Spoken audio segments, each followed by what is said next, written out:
চলবে ইসলামী কৃষ্টি কালচারে।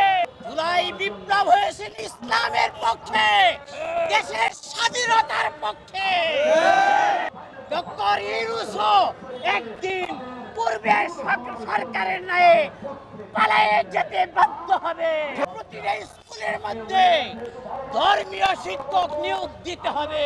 এদেশ ৯২% মুসলমানদের দেশ। এদেশ চলবে ইসলামী কৃষ্টি কালচারে। অত্যন্ত দুঃখের বিষয়, বর্তমান অন্তর্বর্তীকালীন সরকার কিছুদিন পূর্বে প্রাথমিক বিদ্যালয়ের মধ্যে ৬৫,০০০ সঙ্গীত শিক্ষক নিয়োগের ঘোষণা দিয়েছে। তার সাথে ১% সমকামী শিক্ষক রয়েছে। এই সিদ্ধান্ত এদেশের ৯২% মুসলমানদের সাথে বিশ্বাসঘাতকতার শামিল। আজকের এই সমাবেশ থেকে আমরা অন্তর্বর্তীকালীন সরকারকে বলছি, সঙ্গীত শিক্ষক নিয়োগ দেওয়ার জন্য এদেশের মানুষ জুলাই বিপ্লব ঘটান নাই। জুলাই বিপ্লব হয়েছিল ইসলামের পক্ষে, দেশের স্বাধীনতার পক্ষে।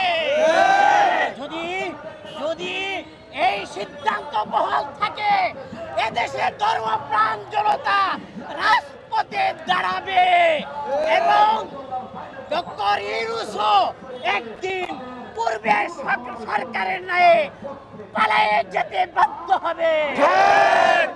আমরা আজকের এই সমাবেশ থেকে সরকারের প্রতি আহ্বান জানাচ্ছি, গানের শিক্ষক বাতিল করুন। এমনি ভাবে সমকামী শিক্ষক, তথাকথিত ট্রান্সজেন্ডার শিক্ষক, এইগুলিকে বাতিল করতে হবে এবং প্রতিটা স্কুলের মধ্যে ধর্মীয় শিক্ষক নিয়োগ দিতে হবে এবং ধর্মীয় শিক্ষক হবে আলেম। আলেমদেরকে নিয়োগ না দেওয়া পর্যন্ত দেশের শিক্ষা ব্যবস্থার উন্নতি হতে পারে না, দেশের দুর্নীতি বন্ধ হবে না, পাপাচার বন্ধ হবে না, আদর্শ রাষ্ট্র কায়েম করা যাবে না।